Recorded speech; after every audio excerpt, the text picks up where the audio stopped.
Today, more than 8 billion humans live on Earth. We stretch across every imaginable landscape, cities climbing into the clouds with steel and glass, villages nestled among green valleys, farmers carving fields from desert plains.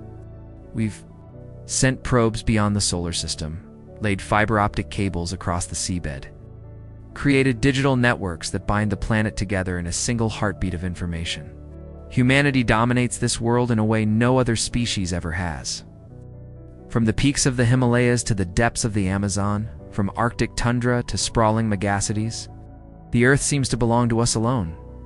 But if you had looked at the world 900,000 years ago, you would have seen a picture so fragile, so improbable, it almost feels like a hallucination. There were not billions, not millions, not even tens of thousands of humans. No.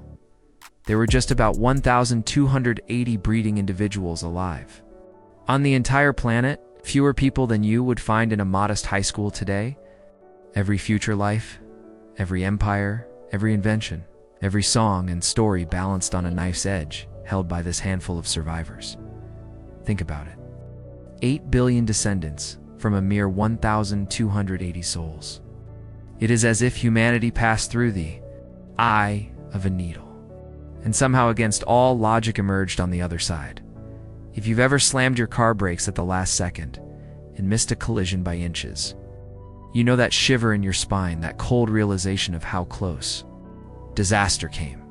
That was humanity, except the danger didn't last for a second. It lasted for 117,000 years, 117 millennia of barely clinging on, generation after generation, living on the brink of extinction. The most astonishing part, until very recently, no one knew this had happened. For decades, scientists suspected our species had faced some kind of population crisis. They noticed something odd about our DNA.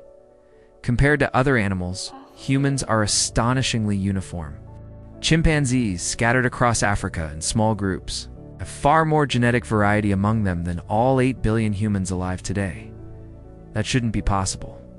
The only explanation was a bottleneck at time when our numbers plummeted. So low that genetic diversity collapsed. But nobody knew just how severe it was. Nobody guessed it almost ended us before our story had truly begun. The truth only surfaced in 2023. The result of years of painstaking genetic detective work. Scientists finally found the faint echo of that ancient catastrophe imprinted deep inside our DNA, like scars written in code. What they uncovered was nothing short of staggering. And so, the story begins not with cave paintings or fire, not with stone tools or migrations, but with a warning from history itself. We were almost never here at all, asterisk. The clue did not arrive in a cave or a canyon. It arrived on a screen lines of code, matrices of numbers, ancestral whispers translated into statistics. In a quiet office 5 years earlier, a geneticist Shuang Ru was doing what thousands of researchers do every day, running standard analyses of modern human DNA. He had assembled genomes from people scattered across the world, more than 3,000 in total land. He was rolling time backward, mutation by mutation, the way astronomers wind the heavens back to watch constellations rearrange. In population genetics, this is ordinary magic. Let a molecular clock tick in reverse. Watch lineages coalesce, glimpse the size of ancient populations in the subtle patterns of variation. Living people still carry. Then something impossible appeared. Around 900,000 years before the present, the curves on his screen didn't bend, they plunged. Imagine a crowded stage where, between two heartbeats, almost every actor vanishes. The model screamed collapse, effective population.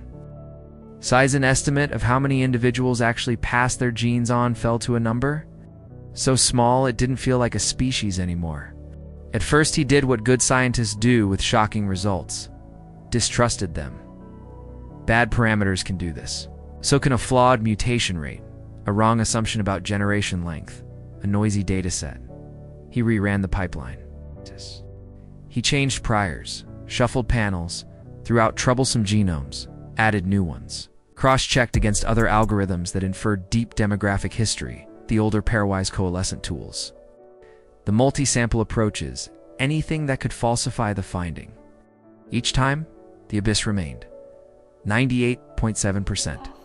That was the number the math kept returning. A world where nearly all of our ancestors were removed from the ledger. And the strangest knife twist of all this wasn't a cliff you fall from and climb back a century later. It was a ledge our lineage balanced on for roughly 117,000 years. Not a blip in the fossil record. A geologic epoch of risk. To many in the field, bottleneck was not a foreign word. Our species' uncanny genetic sameness has long teased the idea that, somewhere in the murk of prehistory, numbers fell, and diversity with them. But the textbooks pointed to a milder event tens of thousands of years ago, when a portion of modern humans left Africa. That founder effect could explain quite a lot. This, however, was older, deeper, and far more severe. It didn't just prune branches. It nearly snapped the trunk. The team brought a new tool to bear. A method nicknamed fitted coalescent design to reconstruct population sizes across vast time by fitting the distribution of genealogical branches implied by observed DNA variation. Where earlier approaches were like peering at a landscape through a keyhole, Fitcol flung the shutters wider, allowing a longer view. Almost to the million-year mark, where noise usually drowned signal. The output was unnerving in its consistency. A contraction beginning near 930,000 years ago. A prolonged trough, and then a lift slow at first, then accelerating, like lungs learning to breathe again. You could hear the tension in the way colleagues talked about it.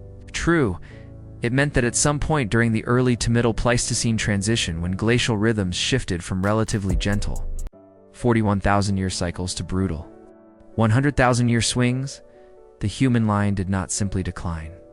It nearly winked out. Climate systems were misbehaving. Ice sheets grew to monstrous scales. Sea levels sank by hundreds of feet, redrawing coasts and uncrossable straits. In Africa, heat and aridity pressed hard. Lakes retreated. Woodlands thinned. Faunal communities reassembled. Field had suspected these changes mattered.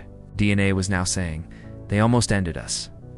Publication invited scrutiny, as it should.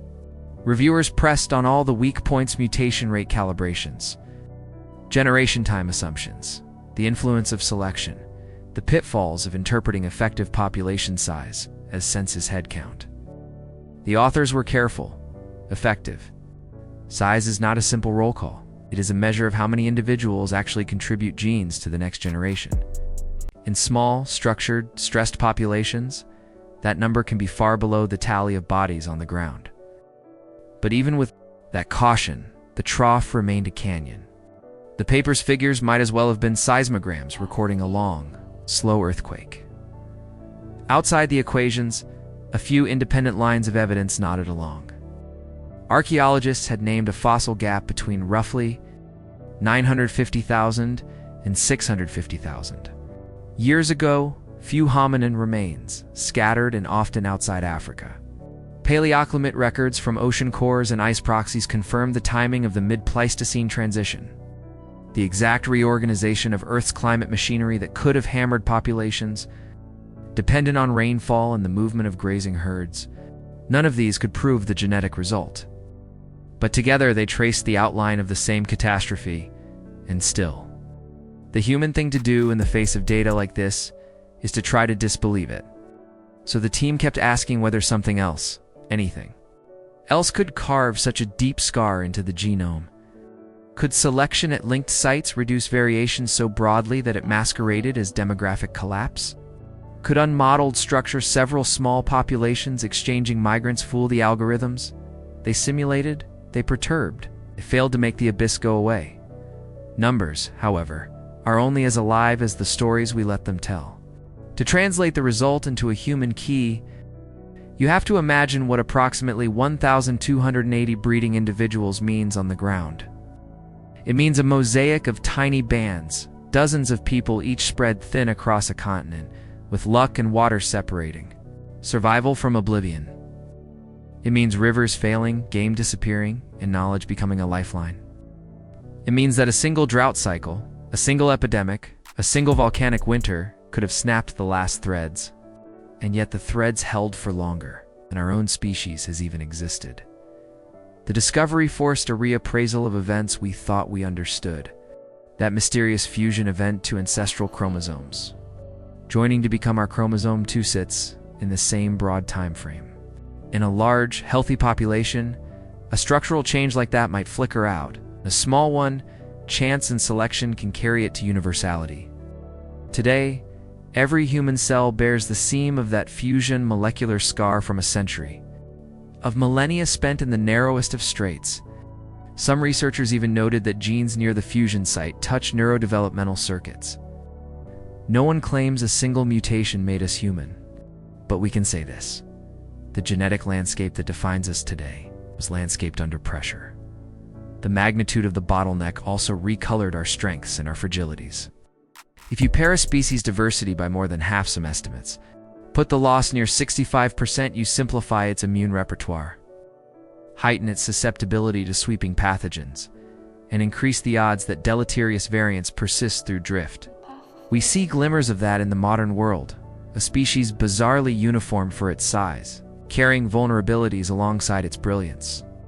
The math cautions us even as it explains us, and yet the tone among those who truly stared at the curves was not just alarm, it was awe, because the data did not end in the trough it climbed. Somewhere no one knows exactly where a refuge held. Perhaps it was an equatorial basin with stubborn rainfall, perhaps an escarpment with seeps that never dried, perhaps a stretch of Rift Valley wetlands where papyrus and fish outlasted droughts. Wherever it was, the population that sheltered there didn't just endure, preserved enough cultural memory and genetic possibility to fuel an eventual rebound. When the paper appeared in 2023, it felt less like a single result and more like a keystone. Nick Ashton, the British Museum archaeologist, put a human frame around the numbers. A small population, a localized refuge. Social cohesion sufficient to last not decades but geological ages. Survival over 117,000 years would have required not just favorable geography, but behaviors that we now recognize as quintessentially human: cooperation, planning, care for the vulnerable, an obsession with teaching what works so that knowledge does not die with its discoverer. Think of the irony. We learned about our narrowest passage not from bones in the earth, but from patterns inside our cells' records, so faint that only new mathematics could hear them. A species that would one day build telescopes to read the first light of the universe first had to invent algorithms to read its own dark past. And what those algorithms revealed was not destiny, not inevitability, but contingency so sharp it hurts to hold. We exist because a few hundred families, in a world gone wrong, did not break. The arc of the story bends forward from this point. The climate machine would eventually ease its grip. Fires would tame nights, tools would standardize, networks would form. But before we reach the recovery, the split, the cousins we met and absorbed, we have to sit with the moment a researcher saw almost everyone disappear from a graph and realized it was us. We have to sit with the second after the brakes squeal and the truck misses by inches. The second when your hands shake and you understand what almost happened. That second lasted 117,000 years. And somehow, our ancestors kept their hands steady. Asterisk. The catastrophe that nearly ended humanity was not a sudden explosion or a single plague. It was something slower, more insidious, and far more relentless. The climate itself turned hostile. Around 900,000 years ago, Earth entered what geologists now call the early Middle Pleistocene transition. Before this shift, the planet cycled between ice ages and warmer interglacial periods. Every 41,000 years a rhythm tied to the tilt of Earth's orbit. The pattern, though harsh, was predictable. Ice sheets would grow and then retreat. Rains would ebb and flow. But there was always recovery within a relatively short span of time. Then, everything changed. The cycles stretched, doubling to 100,000 years each. Instead of brief glaciations followed by quick thaws, the Earth now plunged into vast, prolonged ice ages. With only fleeting warm intervals, the ice sheets in the northern hemisphere swelled to unprecedented size, locking away immense volumes of water. Sea levels plummeted by nearly 400 feet, 120 meters, reshaping entire continents. The Mediterranean Sea fractured into shallow basins, exposing dry land where ocean once lay. Land bridges appeared between Africa and Arabia, between Siberia and Alaska, between islands in Southeast Asia that had long been isolated. But the true devastation unfolded far from the glaciers themselves. The enormous ice caps disrupted global weather systems, altering the flow of winds and monsoons. In Africa, the cradle of humanity's seasonal rains grew weaker and more unpredictable. Forests shrank into patchy fragments. Lush woodlands became grassland, then thinned into desolate deserts. Rivers that once flowed year-round dried into cracked beds of clay. This was not a drought. Drought's end. This was aridification, prolonged. Drying that lasted for over 100,000 years. In ecological terms, it was a slow-motion cataclysm. Entire ecosystems withered. Ancient elephant species that had roamed the savanna for millions of years disappeared. Many species of antelope and large mammals, crucial food sources for early humans, vanished. Predators that depended on those animals followed them into extinction. Imagine standing in a landscape where the horizon is a haze of dust, where the rivers are empty, where the herds that once thundered across the plains have dwindled to nothing. You are a young hunter, bones sharp under your skin, your family gaunt from hunger. Each morning begins with the same grim routine: search for water, forage for roots, chase whatever small animal you can find. And every season feels drier than the one before. Your elders whisper stories of when the world was greener, when forests grew thick and fruit hung heavy from trees. But for you, those are fairy tales. Scientists call this convergence of shrinking populations, vanishing prey, and relentless climate change, a perfect storm for extinction. The astonishing part is that nearly every other large mammal species caught in this crisis perished. But a tiny group of humans did not. Against the weight of nature itself, they endured. How? Where could a group of fewer than 1,300 individuals have hidden from the fury of the earth? Some researchers point to the Great Rift Valley of East Africa, a scar stretching thousands of kilometers across the continent, where volcanic highlands trapped rainfall and created oases even during the driest ages. Others suggest the Ethiopian highlands, region of fertile soil and cooler temperatures that might have sheltered small populations when the lowlands turned to desert. Another possibility lies in refugia along ancient rivers that never fully dried, or near coastal areas where shellfish and marine resources remained dependable when land animals vanished. In that fragile sanctuary, wherever it was, our ancestors faced not years but millennia of struggle. They were not yet Homo sapiens, perhaps they were late Homo erectus or early Homo heidelbergensis, but they were already walking upright, already using tools, already capable of social bonds. They watched the world narrow around them, watched children die of hunger, watched elders fade in the heat, watched friends vanish in droughts or wildfires.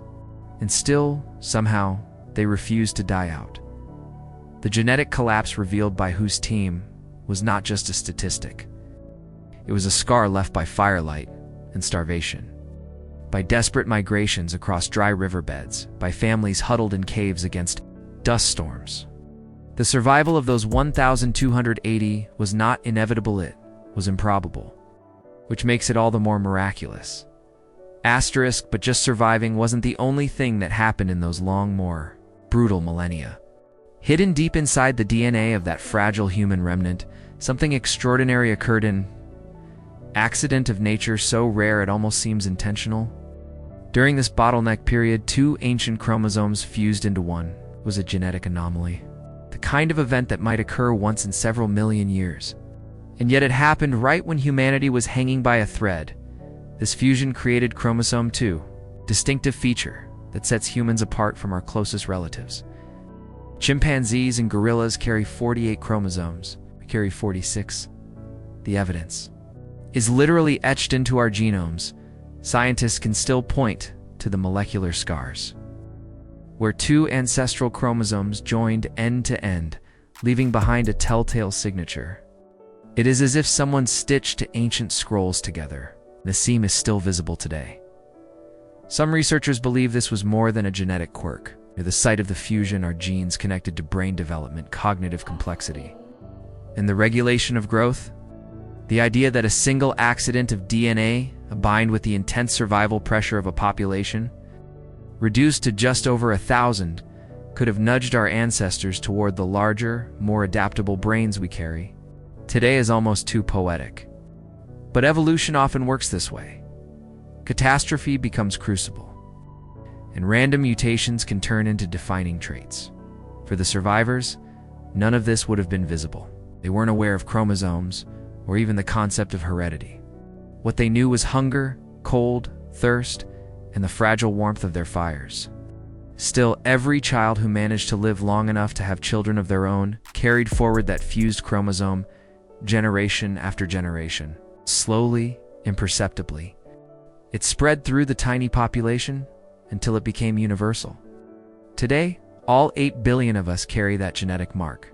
It is the silent reminder that we were once so close to vanishing that the entire future of humanity depended on a few hundred families, and yet, the fusion and survival alone do not explain the whole story. What really made the bottleneck remarkable was its duration. Most species that experience a population crash recover, if they recover at all, within a few generations.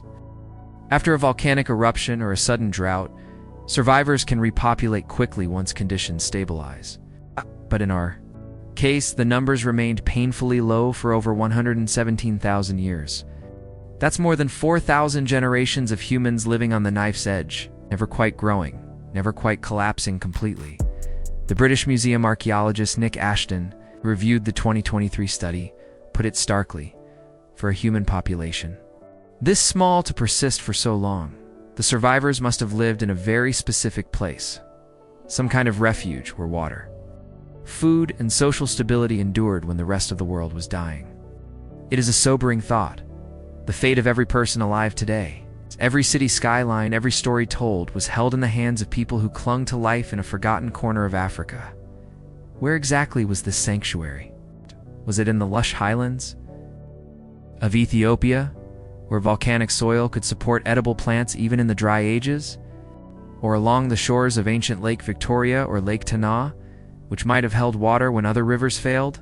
Some speculate about the Great Rift Valley, with its unique microclimates and natural shelters. Others wonder if our ancestors clung to the coast, scavenging fish, mollusks, and seaweed while inland Africa turned to dust. Wherever it was, that refuge became a cradle of resilience. A place where humanity did not flourish but endured. A place where the genetic die was cast, shaping everything that would come after. And when the Earth's climate finally began to shift again, when the long droughts began to break and life returned, those survivors carried with them not just their fragile lives, but the seeds of something entirely new. Asterisk. Imagine waking to the first light of a brittle dawn. The air is thin, dry, and cold.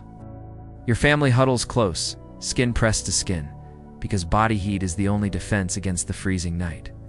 Fire still glows faintly, the embers kept alive by someone who sacrificed sleep to guard against predators and stir the flames back to life when they faltered.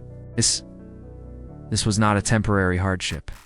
This was daily life for the small band of humans who survived the 117,000-year bottleneck. For them, survival was a relentless routine. Each morning meant setting out to search for water, first always water. In the African landscapes of the early Middle Pleistocene transition, rivers that once flowed steadily had vanished into cracked earth, and lakes shrank to brackish puddles. But these survivors learned to read the land in ways that bordered on the miraculous. They could trace the flight of birds to hidden streams, sense moisture in soil by touch, and remember the location of ancient wells dug by ancestors long gone. Archaeologists believe they may have begun scratching simple wells into the ground, shallow depressions that could tap into underground aquifers. Gone were the days of plentiful megafauna that could feed a band for weeks. The largest beasts, giant elephants, hippos, and many species of antelope vanished as the environment collapsed. The survivors became dietary generalists. They cracked open termite mounds with stone tools, pried insects from rotting wood, scavenged eggs from birds and reptiles, and dug up tough bitter tubers hidden deep beneath the soil. Some scientists suggest this was when early humans developed better methods for detoxifying plants, roasting poisonous roots until their toxins broke down, learning by trial and error which plants nourished and which killed. In a very real sense, the menu of humanity was being rewritten by desperation, and then there was fire, by around 800,000 years ago. Charred bones, blackened hearths, and heated stones appear at ancient sites across Africa.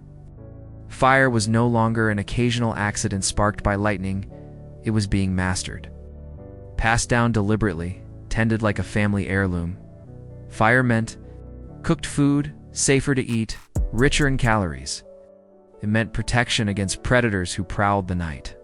It meant warmth through Ice Age cold, and perhaps just as important, it meant light after sunset. For the first time in history, humans could gather in the dark, sharing stories, knowledge, and plans around a fire. That act of sharing knowledge was no luxury. With fewer than 1,300 people left on Earth, every loss threatened the survival of the group. If an elder who knew where to find water or how to chip a stone tool fell ill and died, their knowledge had to be preserved through memory and teaching, or it would vanish forever. Anthropologists believe this is when early humans began forming. The first oral traditions, repeating stories and lessons to children so that crucial survival strategies could outlive individuals. Cooperation. 2. Became more than social glue, it was a survival law. In a band of just a few dozen, every hand mattered. One hunter's injury or one mother's death could tip the balance between endurance and extinction. Fighting within the group was a luxury no one could afford. Sharing food, raising each other's children, which we now take for granted as part of being human, may have been forged during this long crucible. Life was not progress. There were no great leaps forward during these millennia. There was only the endless rhythm: search for food, find water, protect the young, endure the night, repeat. But beneath this cycle of survival, evolution was working with new intensity. With the population so small, natural selection moved faster than usual. Beneficial traits spread through the group in a handful of generations, not hundreds. Slight advantages, better memory, sharper communication, or social cooperation could mean the difference between survival and death. Our brains began to grow, not dramatically but measurably. Fossil skulls found after this bottleneck period show a jump in cranial capacity. At the same time, subtle changes in social intelligence were taking root. The survivors learned to read not just the land, but also each other. The flicker of doubt in an eye, the shift of a hunter's stance, the meaning of a gesture or a cry. Scientists call this ability theory of mind, understanding that other people think differently than you. For our ancestors, this wasn't abstract philosophy. It was a matter of life or death. Cooperation required empathy, anticipation, and the ability to transmit complex strategies through communication. The archaeological record from this era is Sparza fossil gap stretching, from 950,000 to 650,000 years ago. But what fragments we do find hint at a quiet revolution. Stone tools from the late bottleneck period begin to look more standardized. At the same time, it suggests there were networks of communication and exchange. Bands might have met periodically, sharing not just food or mates, but also stories, technologies, and rituals. It was a fragile existence, lived at the edge of hunger. Yet from the flicker of firelight and the whispers of oral teaching, something new was being born. Species was being reshaped in a single lifetime, but over 4,000 generations of struggle. Humanity forged in scarcity, sharpened by necessity, and carried forward by just enough survivors to keep the flame alive. For more than 100,000 years, the small population of surviving humans lived in what scientists call an evolutionary pressure cooker. Unlike larger populations, where genetic variation can buffer against harmful mutations and spread beneficial traits slowly over millennia, A tiny group of just over 1,200 individuals has no such luxury. When a population is this small, every single birth and death has an outsized effect. A child born with even a slight advantage, sharper eyesight, quicker reflexes, a keener memory, could tip the balance of survival. Within only a handful of generations, that advantage could become widespread across the entire group. But this came at a terrible cost. Inbreeding was unavoidable. In groups of 20 or 30, everyone was related in some way, and the choice of partners was painfully limited. This meant that harmful mutations could spread just as quickly as beneficial ones. Genetic diseases that would normally vanish over time became entrenched in our DNA. Scientists estimate that humanity lost nearly 65% of its genetic diversity during this bottleneck. A staggering figure when compared to the 15% loss during the more famous out of Africa migration 60,000 years ago. It is one reason why humans today are far more genetically similar to one another than chimpanzees spread across Africa. Every day was a test. Food was scarce and unpredictable. Families survived by becoming experts at scavenging and adapting. They likely developed tools, not for efficiency, but for sheer necessity. Simple stone flakes sharpened into cutting edges, used to strip meat from a carcass or dig up roots. And yet, over time, the tools themselves became more sophisticated. In archaeological layers dating to the later stages of the bottleneck, around 800,000 years ago, researchers have found a sudden leap in the complexity and standardization of stone tools. This suggests that, even under crushing environmental stress, humans were innovating and teaching those innovations to others. The teaching itself may have been the true secret. Imagine a grandmother showing children how to roast a bitter yam until it becomes edible, repeating the instructions by a fire night after night. Or a hunter using hand signals to guide companions during a chase. Slowly, these gestures and sounds could have evolved into the earliest forms of language. Unlike other primates, humans needed to communicate complex ideas: where to find water, when the rains might come, which plants were safe. The urgency of survival forced us to become better at sharing knowledge. Once language began to take root, it transformed everything. But survival also depended on social cooperation. Anthropologists studying small forager groups today notice that conflict can tear communities apart. For our ancestors, that danger was multiplied. Every individual mattered. If a skilled hunter was killed in a fight, the whole band might starve. If a mother died, her children's survival chances plummeted. To endure, these tiny groups learned to avoid unnecessary conflict, to share, to care for one another, to form networks of trust that stretched across families and perhaps across distances. This was not idealism, it was survival strategy. Think of it this way: while most other animals rely on instinct or sheer strength, our ancestors discovered that cooperation was a weapon more powerful than claws or fangs. That knowledge, born in hardship, is what allowed us to build cities, symphonies, and civilizations much later. Every time you teach a child how to read or share food at a table, you are living out a behavior that was selected for during that ancient crucible. In those harsh millennia, life was stripped to its bare bones. The future of humanity was not guaranteed. Yet in the darkness, our ancestors clung to each other, guarded the fire, and whispered survival into the ears of their children. They were not inventing the future, they were forging the very essence of what it means to be human. The world had changed. After more than 100,000 years of droughts, famine, and near annihilation, the surviving 1,280 humans began to multiply. The rains returned, the rivers carved their paths again, and the landscapes that had once withered into dust began to breathe life back into themselves. But with this resurgence came something even more profound. The human family was no longer one. It was dividing. Around 800,000 years ago, scientists believe a great split began, one of the most important events in our evolutionary history. From that tiny remnant of survivors, humanity branched into 3 distinct lineages.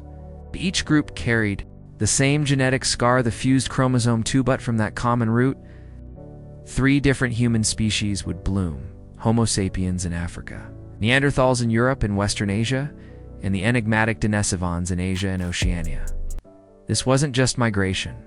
This was speciation, a process in evolution where populations drift apart for so long under such different conditions that they become distinct species. Imagine a river forced through a narrow canyon for thousands of years. When the barrier finally breaks, the waters explode outward, splitting into separate channels, each flowing in its own direction. That is what happened to our ancestors. Those who remained in Africa would become the ancestors of modern humans our line. They still lived in a continent plagued by unpredictable climates. One decade might bring lush savannas, the next crushing droughts. To survive, they had to remain flexible, scavenging, adapting, inventing. It was this relentless testing that shaped the minds we carry today. Meanwhile, others traveled north into Europe and Western Asia.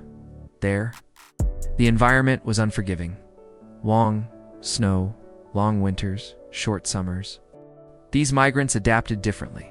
They grew shorter but stronger, with wide rib cages and robust frames.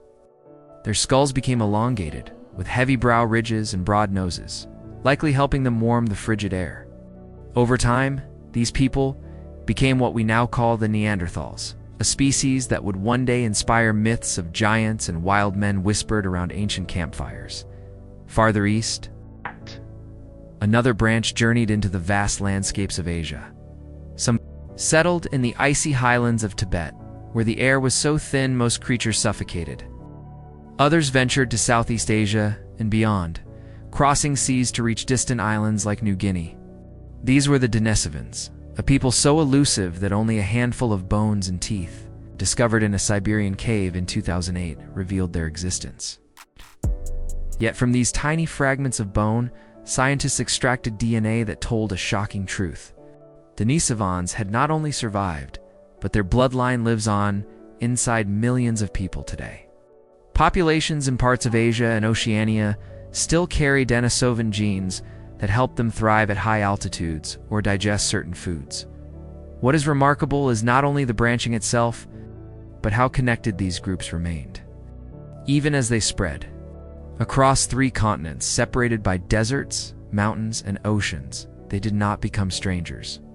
Genetic evidence shows that when their paths crossed again, they could and did interbreed. Modern non-African humans carry about 2% Neanderthal DNA. Some groups in Melanesia and Papua New Guinea have up to 6% Denisovan DNA. The survivors of the bottleneck may have splintered into different forms, but they never truly lost one another. This is the paradox of our survival. We were forged in isolation, but shaped for connection. Our species and our cousins grew apart, yet the shared thread of those 1,280 survivors still bound us together. In that way, the Great Split was not just a division, but also the beginning of a network of humanity stretching across the old world, setting the stage for a future where those lines would converge again, sometimes in violence, sometimes in love. And when those long-separated cousins finally met face-to-face tens of thousands of years later, the world would witness a clash of titans. And the next chapter in the story of human survival would be written. Asterisk while one branch of our ancestors clung to life in Africa, another wandered northward into the harsh, unforgiving world of Ice Age Europe. Here, survival demanded something entirely different than in the savannas and deserts of Africa. Winters stretched for months, rivers froze solid, and the landscape was a patchwork of glaciers and tundra. To endure, this population transformed. Over tens of thousands of years, their bodies grew stockier, more muscular, with shorter limbs, an adaptation that helped conserve heat in freezing climates. Their rib cages flared wider, their noses grew larger to warm and moisten frigid air before it reached their lungs. When archaeologists uncovered Neanderthal skeletons in caves across Europe, they were struck by the sheer robustness of their bones. To modernize, they looked like natural-born wrestlers, built to withstand the crushing demands of a brutal environment. But what truly set the Neanderthals apart wasn't just their bodies, it was their mastery of tools and hunting strategies. For hundreds of thousands of years, Early humans had shaped simple stone tools by striking flakes from larger rocks. The Neanderthals, however, refined this into something extraordinary: the lever technique, deliberate method of preparing a stone core so that multiple sharp flakes could be struck off in a predictable shape. This was more than trial and error. It was a mental blueprint, a plan held in the mind long before the first strike was made. In this way, Neanderthals became some of the earliest manufacturers in human history. With these tools, they perfected the art of hunting large Ice Age animals. Imagine a group of Neanderthals working together in silence, using hand signals to flank a woolly rhinoceros, driving it into a marsh where it became trapped in the mud. They thrust their heavy spears with terrifying precision, bringing down prey that outweighed them many times over. This was not scavenging. It was organized, cooperative warfare against nature itself. Yet even in this unforgiving world, there were hints of something more, something deeply human. In caves from France to Iraq, archaeologists have discovered Neanderthal burials, bodies carefully placed in shallow graves, sometimes accompanied by stone tools, animal bones, or even flowers. One famous burial in Shanidar Cave in Iraq revealed pollen clusters, suggesting flowers had been laid beside the dead. Whether this was a ritual, a sign of grief, or a way of protecting the body from animals, no one can say for certain. But it suggests that Neanderthals were developing a sense of symbolism, an understanding that death was not merely the end, but an event worth marking. For a long time, scientists dismissed Neanderthals as brutish cavemen, incapable of abstract thought. But discoveries of jewelry, pigments, and carvings in Neanderthal sites have forced a reevaluation. These weren't mindless survivors. They were innovators, artists, and storytellers in their own right. In fact, their brains were, on average, larger than those of modern humans, though shaped differently. Some researchers argue that this size may have been an adaptation to the demands of surviving in Ice Age Europe, where memory, spatial awareness, and planning were vital. And yet, for all their strength and ingenuity, the Neanderthals were walking a narrowing path. Their adaptations made them perfectly suited for the cold. But what happens when the world changes again? Species that has mastered one environment may struggle when that environment shifts beneath their feet. That was the precarious position our Neanderthal cousins found themselves in. For now, though, they thrived in the icy forests and tundra, shaping stone, hunting mammoth, and burying their dead with care far to the east. Another lineage was taking its own path, and unlike the Neanderthals, their traces would nearly vanish, leaving only genetic whispers in the blood of those alive today. Asterisk. If Neanderthals were the hardy hunters of Ice Age Europe, their sister lineage, the Denisovans, were the ghosts of Asia. For decades, no one even knew they had existed. Not a single skull, no famous cave paintings, no reconstructed faces in museum halls. In fact, the very name Denisovan comes not from an ancient myth, but from a cave in Siberia, Denisova caveware. In 2008, a small fragment of a pinky bone was discovered. At first, archaeologists assumed it belonged to a Neanderthal, but when geneticists sequenced its DNA, the result was astonishing. This was a completely different kind of human, unlike Neanderthals. Denisovans left us almost no visible trace in the fossil record. Instead, their presence is known through our own blood. Modern genetic studies reveal that people in Tibet, Melanesia, and parts of Southeast Asia carry between 2 to 6% Denisovan DNA. In fact, some populations of Papua New Guinea and Australia have the highest percentages, making them the living heirs of this enigmatic lineage. What makes the Denisovans especially fascinating is their adaptability to extreme environments. One of the most striking genetic legacies they left is the EPA's one gene variant found in Tibetans. This adaptation allows them to thrive in the oxygen-starved highlands of the Himalayas, where most lowland humans would quickly fall ill with altitude sickness. Imagine a Denisovan family huddled around a fire in a cave overlooking the icy plateau. The air is razor-thin, every breath a struggle. Yet unlike other humans, their bodies are tuned to this environment, their blood carrying oxygen more efficiently. They survive where others would suffocate. There is also evidence that Denisovans may have been among the first to experiment with plant-based medicines.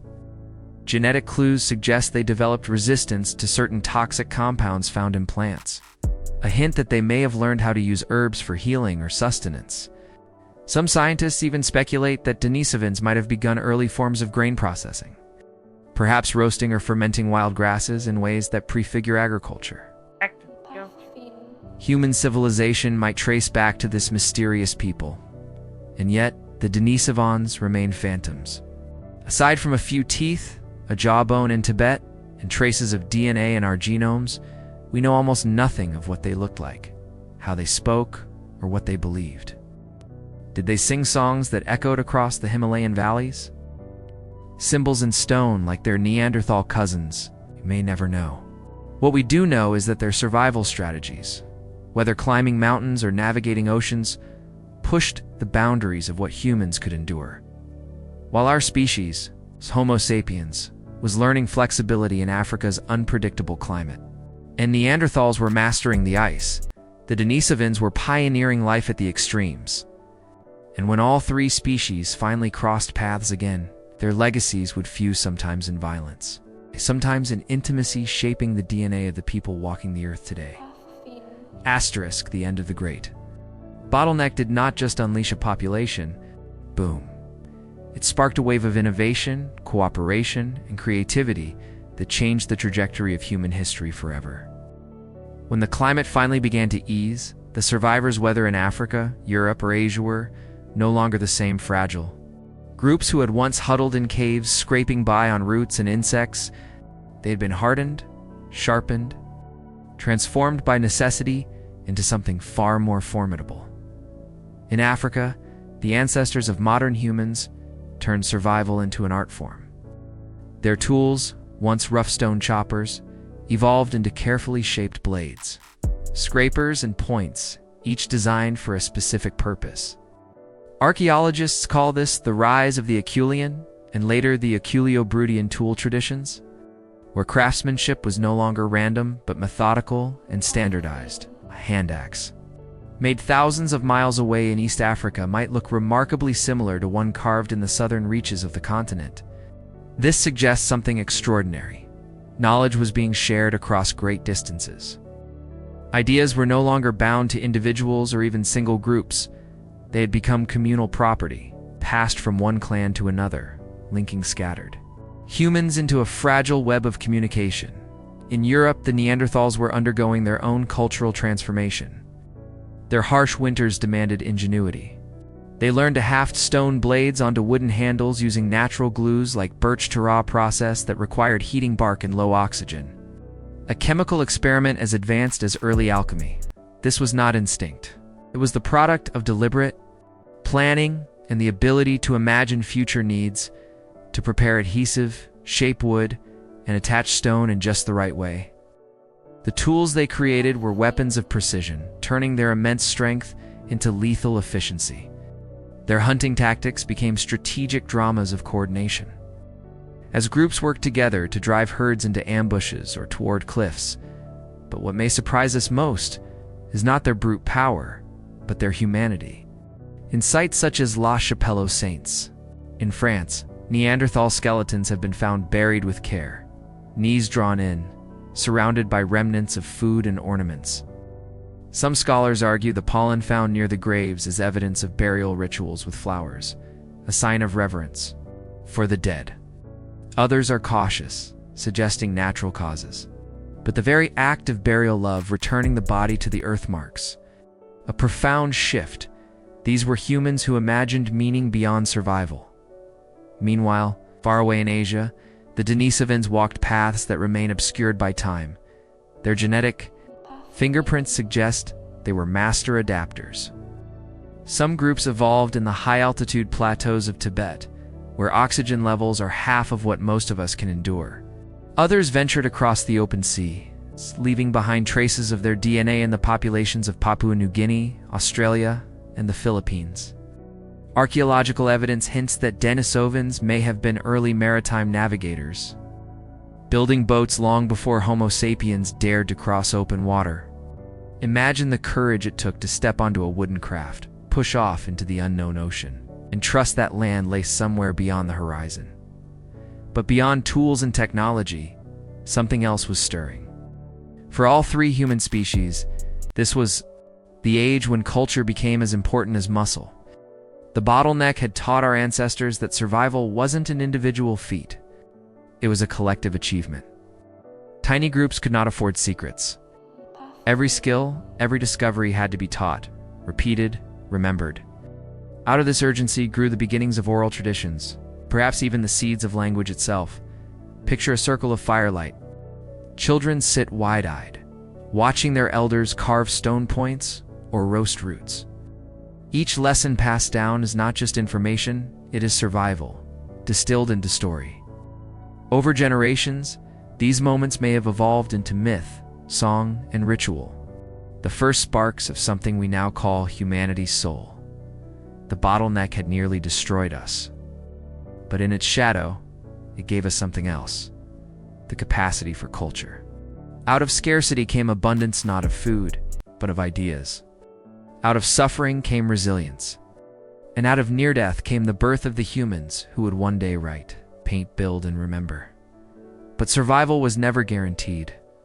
The world was still unstable, and three human species now shared the earth.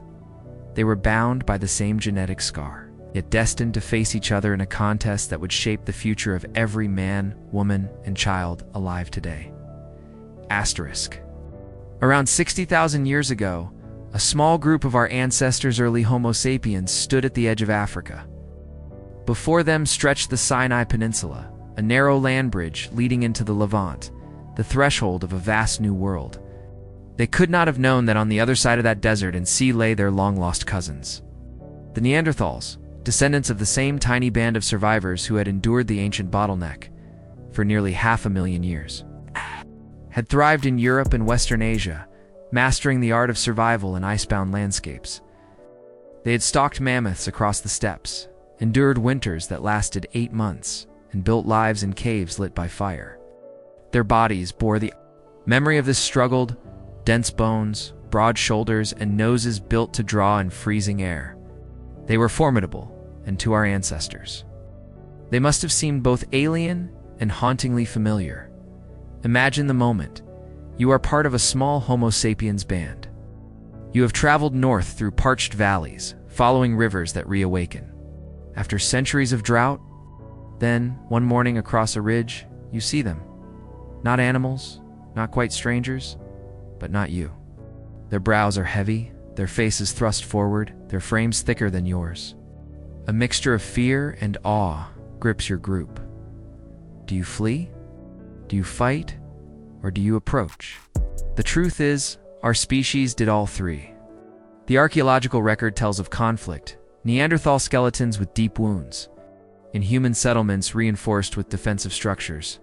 But the record of our DNA tells another, more intimate story. When sapiens met Neanderthals, they also shared their lives and their beds. Genetic evidence proves that every Nan-African human alive today carries about 2% Neanderthal DNA. East Asia, that percentage is sometimes a little higher.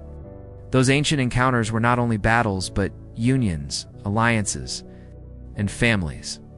This interbreeding had consequences far beyond the moment. Some of the Neanderthal genes we carry influence our skin, our hair, and even our immune systems. A variant that helps modern Tibetans thrive at high altitudes may trace back to Denisovans, while certain immune responses against viruses were inherited from Neanderthals.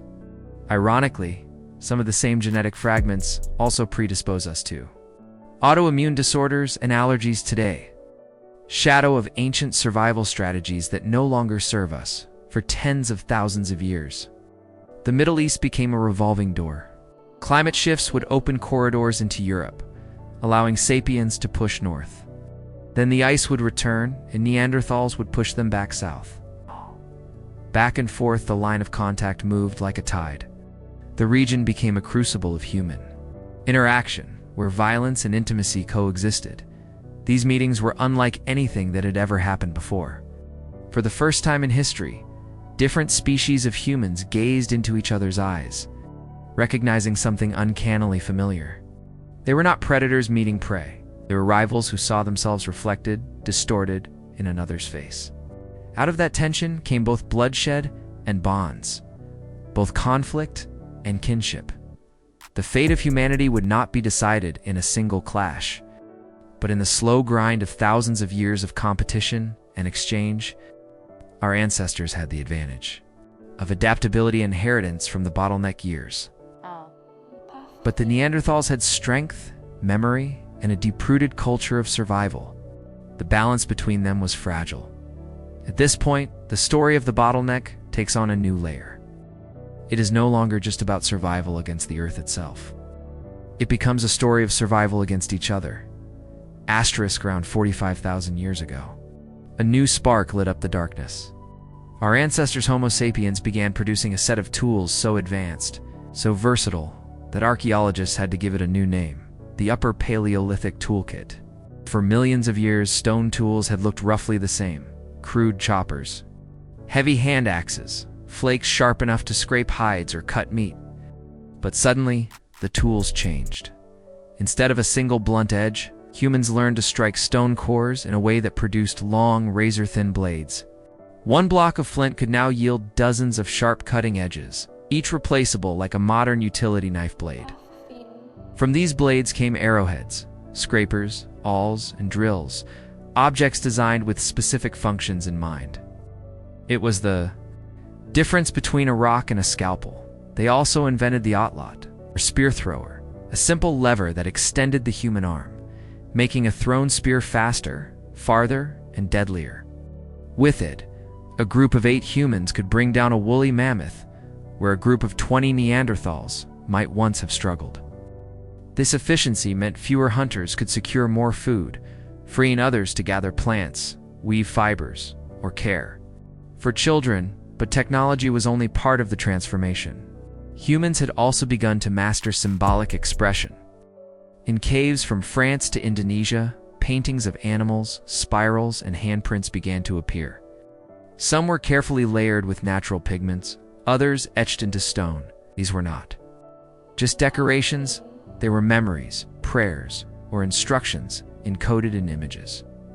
For the first time, humans were leaving behind evidence of imagination made visible. Music, too, emerged from the shadows of survival. Archaeologists have discovered bone flutes in Germany dating back more than 40,000 years, their notes still playable. Imagine the haunting melody of those flutes echoing across a firelit cave, carrying stories, warnings, or simply joy. Music, like fire, extended the day. It gave rhythm to life. It bound communities together. This was the real revolution of the post-bottleneck humans, not just the ability to endure, but the ability to create. While Neanderthals perfected survival strategies tied tightly to their icy landscapes, and Denisovans specialized in high mountains or distant islands, Homo sapiens were writing a different script. They were becoming generalists of the mind, able to adapt, invent, and teach. It's tempting to see this sudden flowering of culture as inevitable, but it wasn't, for more than 100,000 years. Our ancestors had barely clung to existence. The bottleneck was not a heroic adventure. It was a grinding test of patience, endurance, and communal trust. And yet, when the climate softened and opportunities opened, the survivors unleashed everything they had learned. The long night had forced them to sharpen their minds, and now those minds began to shape the world itself. The Upper Paleolithic Revolution wasn't just a technological leap forward. It was the awakening of human potential. It marked the beginning of the age when humans didn't merely adapt to the world, began to adapt the world to themselves. And it was this shift that set us on a collision course with our cousins, because the more we created, the faster we spread. And the faster we spread, the more inevitable the great encounters became. Asterisk. While our ancestors spread across Africa, another branch of the human family tree thrived in Europe and Western Asia, the Neanderthals. For hundreds of thousands of years, they reigned as masters of the Ice Age world. Their bodies were short, stocky, and immensely strong, built for conserving heat and surviving brutal winters where snow blanketed the land for most of the year. If you stood beside one, you would notice their broad chests, thick bones, and heavy brows that gave their faces a stern, almost sculpted look. To their Homo sapiens cousins arriving from Africa, they must have appeared like giants of another order, both familiar and uncanny, both kin and competitor. Neanderthals were not primitive brutes, as they were once unfairly portrayed. They were engineers of survival. They developed the earliest known examples of hafted tool stone blades carefully fitted onto wooden shafts with natural glue and sinew. Creating birch tar for binding required fire, patience, and foresight. Archaeologists now know this process is so complex it is sometimes described as the world's first chemical engineering. With these tools, Neanderthal hunting parties could coordinate in ways that allowed them to take down enormous animals like bison or woolly rhinoceroses. Their hunts required careful planning, cooperation, and trust. They were also cultural beings. In caves from Shanidar in Iraq to La Chapelle-aux-Saints in France, burials have been uncovered where the dead appeared deliberately placed in graves, sometimes accompanied by flowers, antlers, or tools. Whether these were acts of reverence, mourning, or simple practicality, they suggest symbolic thought, an understanding that life and death had meaning beyond the immediate moment. Some scholars even argue Neanderthals may have had rudimentary language, though whether it resembled ours remains unknown. Yet for all their strength and ingenuity, Neanderthals were specialists. Their entire evolutionary history had been shaped by Europe's cold climates. They were optimized for hunting large game, living in small, tightly bonded bands, and enduring long winters. These adaptations were effective, but they came at a cost. Specialization is a double-edged sword, like a perfectly tuned instrument. It plays beautifully in the right conditions, but falters when the environment shifts. And shift it did. The climate of Eurasia swung wildly between ice ages and brief warm periods. When modern humans arrived, carrying the versatile tools and adaptive skills forged in Africa's unpredictable climates, they brought with them an entirely different survival strategy, where Neanderthals relied on their physical power and established traditions. Sapiens leaned on flexibility, innovation, and wider social networks. They could quickly adapt their hunting methods, learn new skills, and establish connections with neighboring groups. For tens of thousands of years, the two species shared contested lands.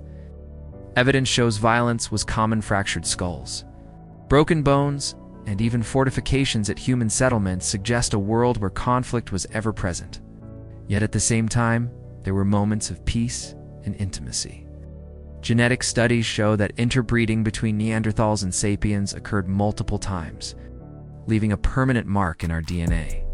In fact, some genes inherited from Neanderthals today influence everything from our immune responses to our sleep cycles.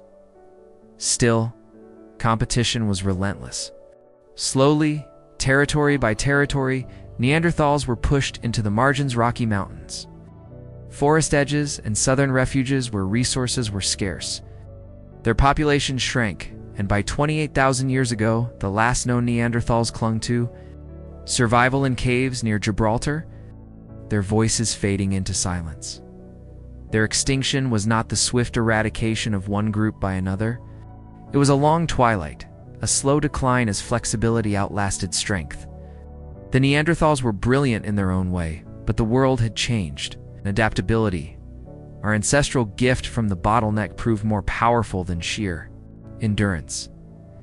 Yet while Neanderthals faded, another branch of our shared family tree was still thriving far to the east. These were the Denisovans, a people whose legacy would shape human survival in ways even more unexpected. Asterisk. While the Neanderthals clung to the forests and icy plains of Europe, another human lineage thrived far to the east, the Denisovans. For a long time, no one even knew they existed.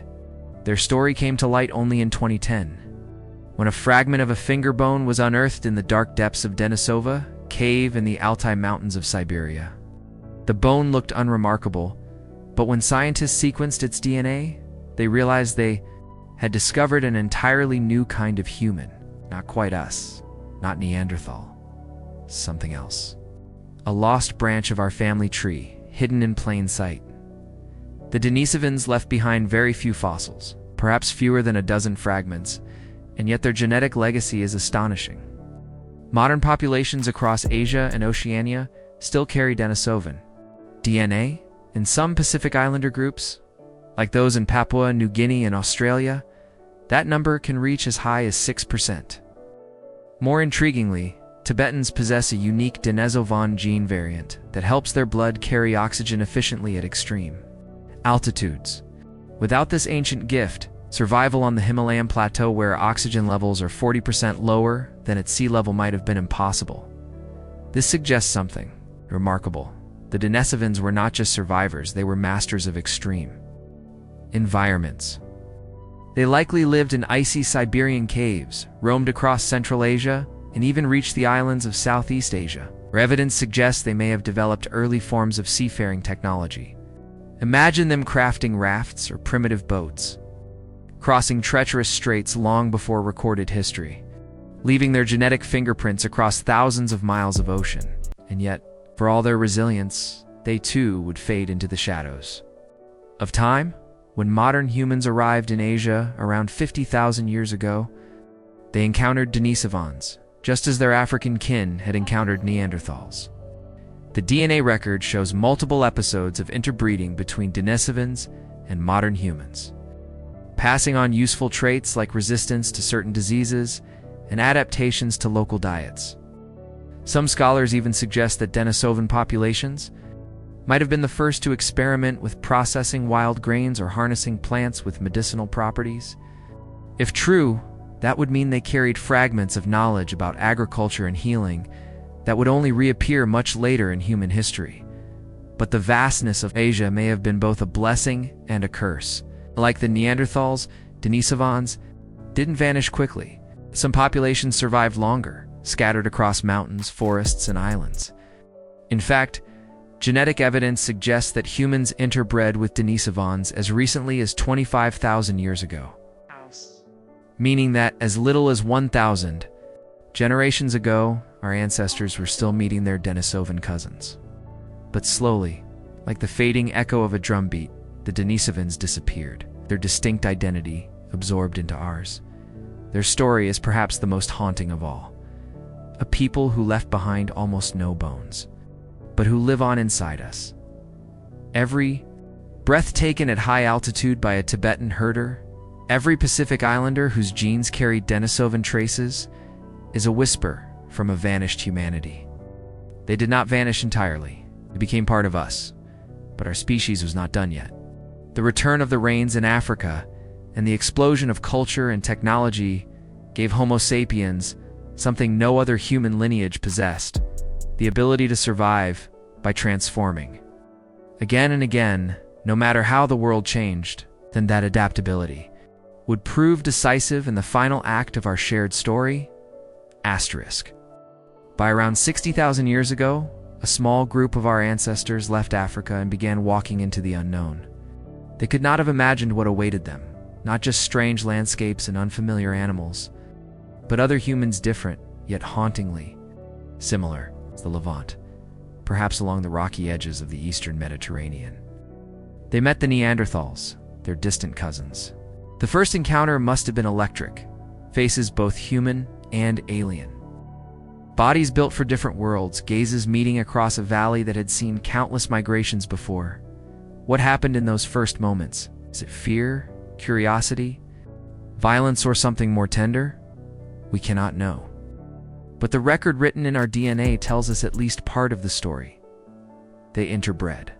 Every person alive today outside of Africa carries about 2% Neanderthal DNA, a genetic memory of those encounters.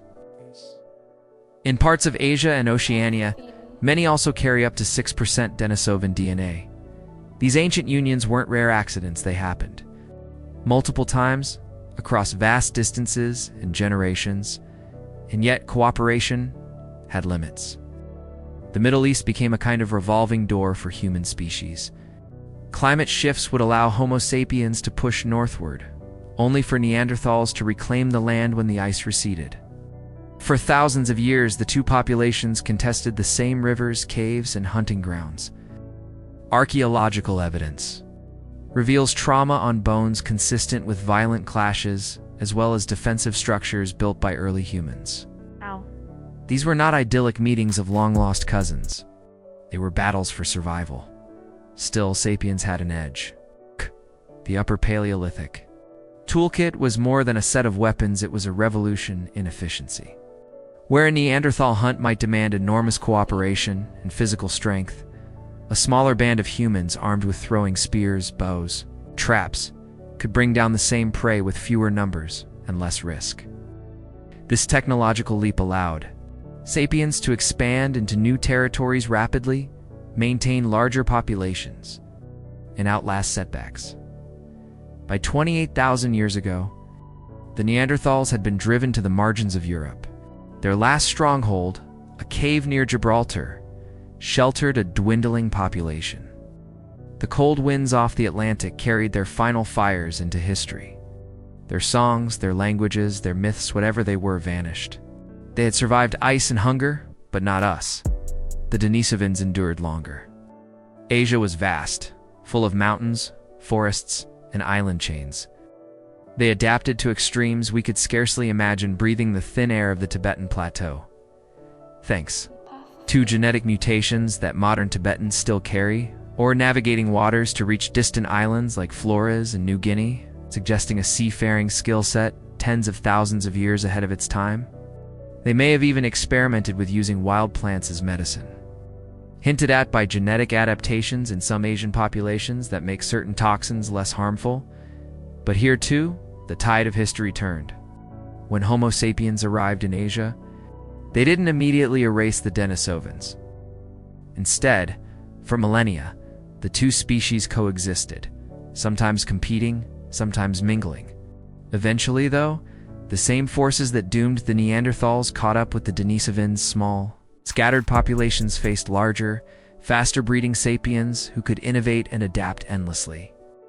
By around 25,000 years ago, the Denisovans were gone as a distinct people. Their world dissolved into ours, leaving only echoes of their DNA in the people of today.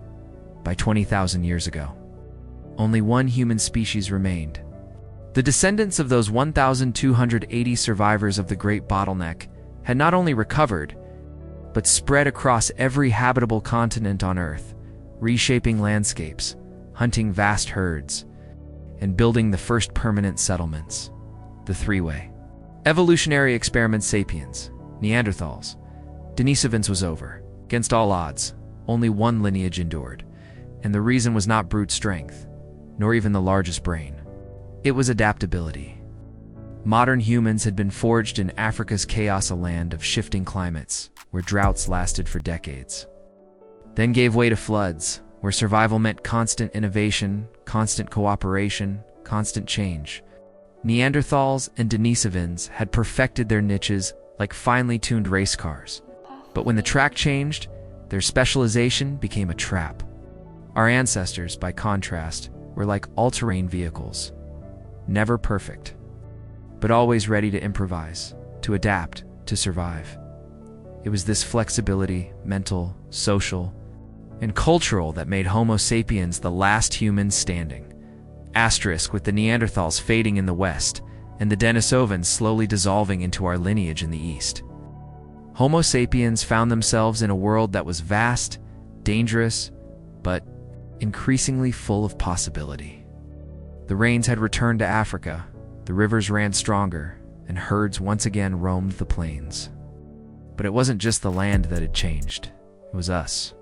After 117,000 years of survival on the edge, our ancestors emerged with a new set of tools, both in their hands and in their minds. The archaeological record begins to show an astonishing shift. The rough hand axes and simple flakes of the past gave way to standardized blades, scrapers, and finely worked spear points. Unlike Neanderthals, who perfected a single method of stoneworking for millennia, modern humans began reinventing their technology every few thousand years. Innovation itself had become instinctual. We didn't just make tools, we reimagined them. Bone needles allowed us to stitch fitted clothing against the cold. Nets gave us access to rivers full of fish. and eventually bows and otlots turned the hunt into an art of precision. A small group with advanced weapons could achieve what once required entire bands of muscular hunters. But technology was only half of the transformation. The other half was language. Unlike stone tools, words don't fossilize, yet their fingerprints can be seen everywhere. Around this period, archaeologists find cave art in places like Blombos, cave in South Africa, delicate engravings, ochre carvings, and beads that may have been worn as jewelry. These weren't just decorations. They were symbols, representations of meaning, a visual language. To create such symbols requires a shared understanding. A group must agree that this line, swirl, this bead, stands for something beyond itself, that leap from communication based on gestures and grunts, to a system where sounds and marks carry abstract meaning was revolutionary. Language became humanity's greatest tool. With it, our ancestors could pass down knowledge across generations with precision. How to carve a spear point the right way, how to track an antelope through broken ground, which plants could heal and which could kill. Unlike genetic evolution, which unfolds slowly over millennia, cultural evolution could spread in a single conversation around the fire. This ability to teach, to learn, and to remember transformed survival itself. Knowledge no longer died with the individual. A grandmother's story about where the rivers once flowed could guide her grandchildren to water decades later. A successful hunting strategy developed in one group could spread across many others, connecting scattered communities in a web of shared understanding. Anthropologists call this cumulative culture knowledge stacking upon knowledge, like stones placed carefully on top of one another until a wall, a shelter, or even a civilization takes shape. And with language came something else: storytelling. For the first time, humans could not only describe the world, but imagine worlds that didn't exist. They could warn of dangers, inspire courage, preserve myths, and pass down a sense of belonging. Around a fire in that ancient refuge, children may have listened to tales of ancestors who braved droughts, outwitted predators, who carried the fire through the long, dark nights. In those stories, hope itself was preserved hope that tomorrow might be better. This, more than any tool or genetic accident, may have been the turning point. Where Neanderthals and Denisovans relied on physical adaptation and practical skills, sapiens relied on shared imagination. We could envision futures, plan together, and build communities larger than any band of hunters had before. It was the beginning of the human world we now inhabit, a world built not just of stone and bone, but of ideas. The bottleneck had stripped us down to almost nothing. But in that crucible it had also forged a new kind of strength. We had not only survived, we had become something unprecedented on Earth, a species capable of reshaping its destiny with thought alone. About 60,000 years ago, a group of Homo sapiens, perhaps no more than a few hundred, individuals took a bold step across the narrow straits of the Red Sea into the Arabian Peninsula. They had no maps, no understanding of the vast continents ahead, only the instinct to keep moving. They were wanderers, following rivers, coastlines, and game, driven by hunger, hope, and perhaps an echo of the ancient survival lessons learned during the bottleneck. What they didn't know was that beyond the horizon lay their long-lost relatives. In the rugged hills and caves of the Middle East, Neanderthals had held their ground for centuries. To modern eyes, they looked like a size forward, hands capable of crafting tools, children playing in the dust. But their skulls jutted forward, their brows were heavy ridges of bone, and their bodies were built for cold survival. To a band of Homo sapiens arriving from Africa, they must have looked both familiar and profoundly alien, a reflection in a warped mirror. That first meeting is lost to history. Did they approach cautiously, weapons raised? Did they shout across the valley in strange guttural calls? Or was there silence as both groups studied one another? Perhaps fear turned to violence. Perhaps curiosity overcame suspicion. What we do know, carved not in stone but in the DNA of every Nan-African person alive today, is that they did not only fight, they interbred. Their children carried the genes of two different human species. Proof that our ancestors saw in the Neanderthals something more than rivals, they saw kin, And yet, the relationship was not peaceful.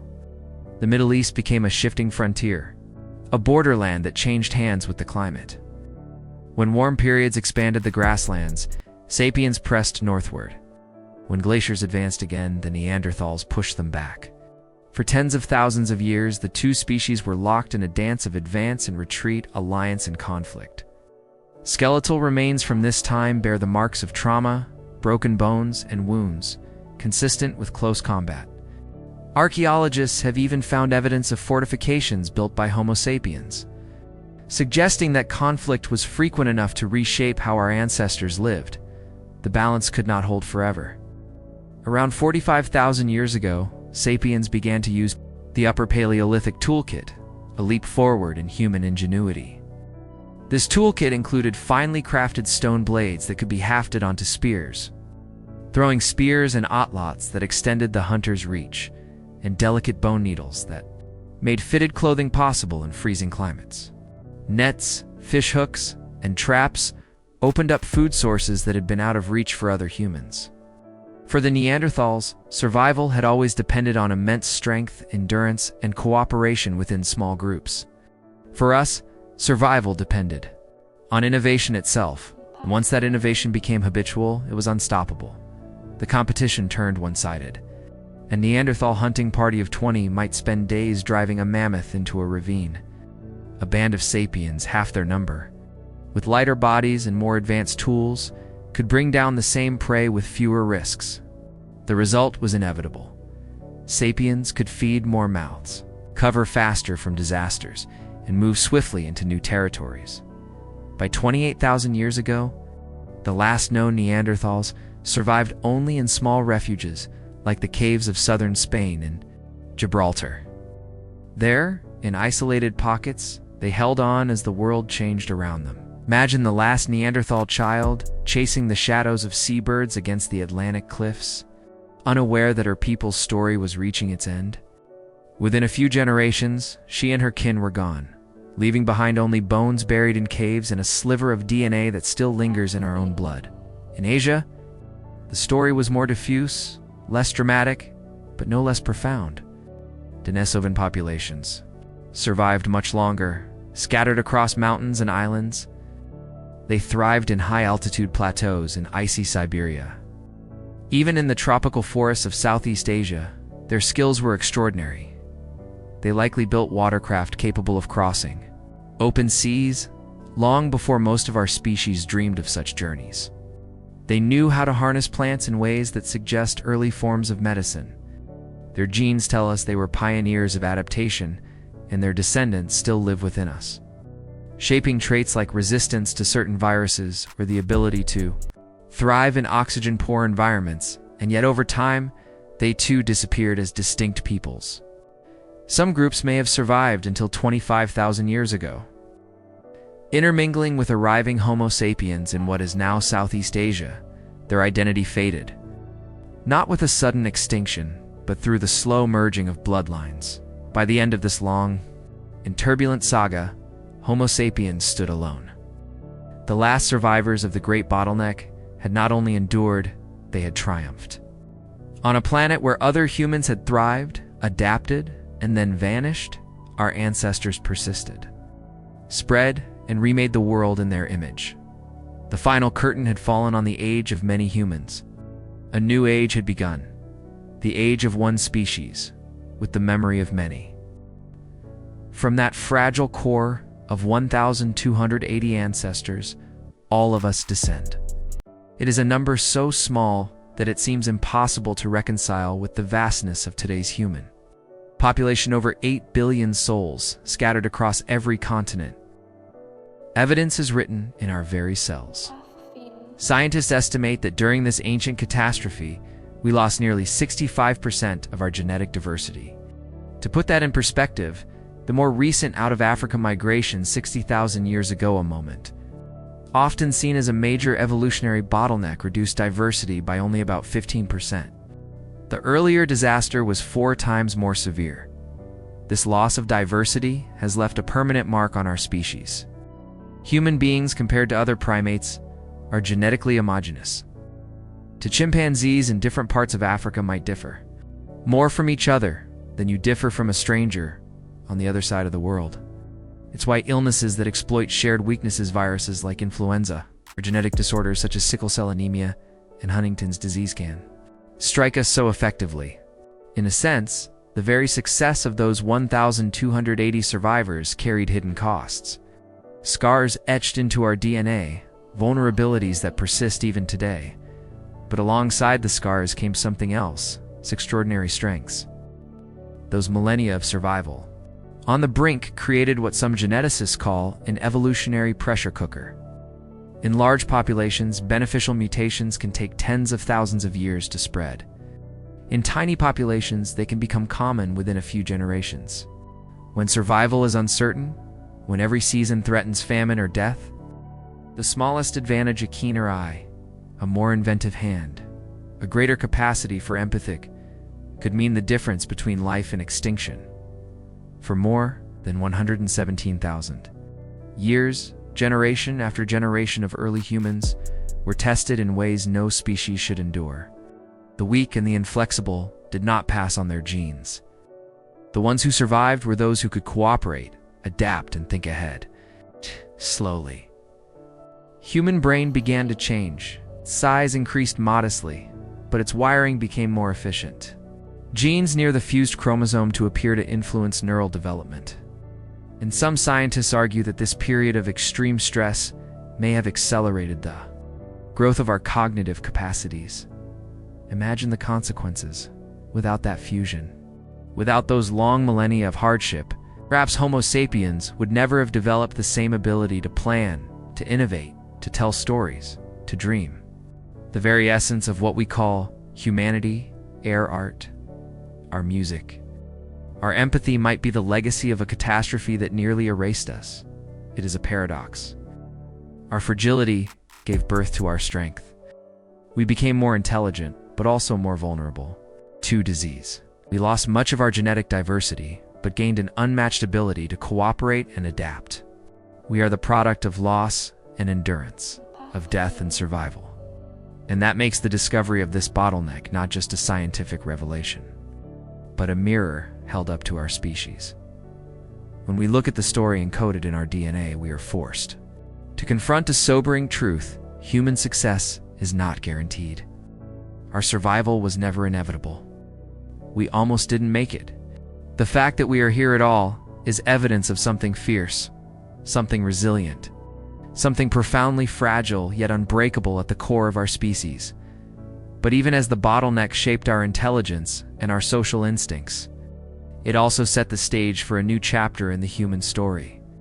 Because survival was not the end, it was only the beginning. A new wave was about to rise, one that would sweep across continents, extinguish other human lineages, and establish a new order. Asterisk, by 15,000 years ago, the fragile ember of humanity that had once flickered in the dark had become a roaring flame. The population that had once dwindled to just 1,280 breeding individuals now numbered in the millions. Homo sapiens had spread across Africa, spilled into Asia, crossed into Europe, and eventually set sail toward the farthest reaches of the globe. For the first time in history, one human species walked the earth alone. But this triumph was not born of strength. In fact, our Neanderthal cousins were stronger, stockier, and better adapted to harsh cold.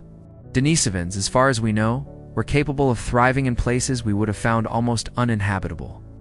From the icy Siberian mountains to the oxygen-starved plateaus of Tibet, yet in the end, it was not brute force or raw endurance that determined survival. It was flexibility.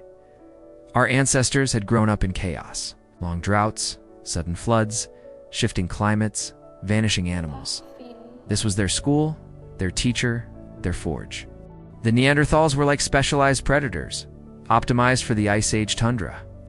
The Denisovans were masters of the high mountains and seas. But sapiens were different. They were not specialists, were generalists, capable of thriving in almost any environment. If the forest disappeared, they turned to the grassland. If the herds vanished, they dug for roots, fished in rivers, or trapped birds. They were the all-terrain vehicles of the human family. This adaptability fueled an unprecedented burst of technological creativity. The Upper Paleolithic revolution around 45,000 years ago was not just about sharper tools. It was about a mindset shift, an instinct to innovate as a way of life. Bone needles allowed for tailored clothing, turning icy nights survivable. Spear throwers extended human reach, letting fewer hunters take down larger prey. Nets and fish hooks opened up rivers and seas as reliable food sources. What had once required sheer muscle could now be achieved with skill, strategy, and shared knowledge. But tools were only part of the story. Just as important was the rise of social complexity. Larger groups formed, linking families into tribes, alliances, and eventually networks spanning hundreds of miles. Objects traveled shell beads from the Indian Ocean have been found deep inland, thousands of kilometers from the coast, suggesting trade routes far older than agriculture. These networks were not only about survival goods, but also about ideas, stories, and identities. And then there was language, although no one can pinpoint exactly when it emerged. The evidence points to this era as the dawn of truly symbolic communication. The sudden appearance of cave art, ritual burials, and carvings suggests that humans had begun to tell stories, to share myths, to dream together. For a species that had once been reduced to the brink of silence, this was revolutionary. Words gave us the ability to carry memory across generations, to coordinate in large numbers, to build not just shelters but societies. By the time modern humans encountered Neanderthals and Denisovans again, they were no longer the same fragile survivors who had once clung to life in Africa. They were something new, a species defined not by its environment, but by its ability to transcend it. They had been shaped by fire, hunger, and loss, and now they carried within them the tools to dominate a planet. The great bottleneck had nearly erased humanity. Instead, it created us. By the time the last Neanderthals vanished from their caves in southern Spain, around 28,000 years ago, the human story had narrowed to a single thread. For the first time in millions of years, only one human species remained. The Homo sapiens, our direct ancestors, stood alone, carrying in their DNA both the scars of survival and the seeds of future dominance. But the legacy of the genetic bottleneck was doubled. On one hand, the loss of 65% of our genetic diversity left us unusually vulnerable. Diseases that might have only crippled small groups of other primates could spread like wildfire through our tightly related species. Genetic disorders that should have been weeded out by evolutions such as cystic fibrosis or Huntington's disease revived because in a tiny, nearly extinguished population, chance and necessity often outweighed natural selection. We became a species bound together by shared fragilities. Yet, paradoxically, those same millennia forged our greatest strengths. Cooperation was no longer optional, it was survival. In a group of just 20 or 30, every life mattered. One hunter refused to share food. If one healer withheld knowledge, the entire group could starve or fall to disease. Natural selection favored not only sharper tools, but also sharper minds and softer hearts' capacities for empathy. Storytelling and collective memory. These were not luxuries. They were survival strategies honed across 4,000 generations of hardship. This is why, even today, humans are uniquely adept at forming vast social networks. Chimpanzee troops rarely exceed 50 individuals. Human communities can scale into thousands, even millions, bound by invisible threads of language, trust, and shared belief. The teaching instinct, the impulse to pass on stories, skills, and wisdom to the next generation, will be an inheritance from those long centuries when forgetting could mean the end. The bottleneck also helps explain why, despite our intelligence, our species remains unusually susceptible to epidemics. The Black Death in the 14th century, which killed perhaps half of Europe's population, showed just how vulnerable we were to pathogens. Even in the modern era, the rapid spread of viruses like influenza in 1918, HIV in the late 20th century, or COVID-19 in the early 21st century echoes that ancient fragility. We are one species, genetically similar, And what can kill one of us often threatens us all. And yet this is the paradox again. It's precisely because we are so genetically unified that we were able to come together in massive, cooperative societies. Other primates remain divided by deep genetic boundaries. We became a global family, capable of recognizing ourselves in strangers, of weaving myths of shared ancestors, creating religions, nations, and communities. So what does this discovery mean for us here and now in the 21st century as we face another period of environmental upheaval? On one hand, it is a warning. Climate change has undone civilizations before. It has turned fertile plains into deserts and driven whole peoples to collapse. The fossil record tells us that near extinction is not an anomaly, it is part of the human story. Never guaranteed, not even for us. But it is also a promise.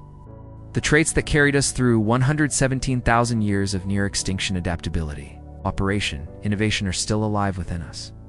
When our ancestors faced a dying world, they found ways to endure. They learned to dig for water, to cook their food, to trade with strangers, to cooperate rather than destroy. They endured when almost nothing else did.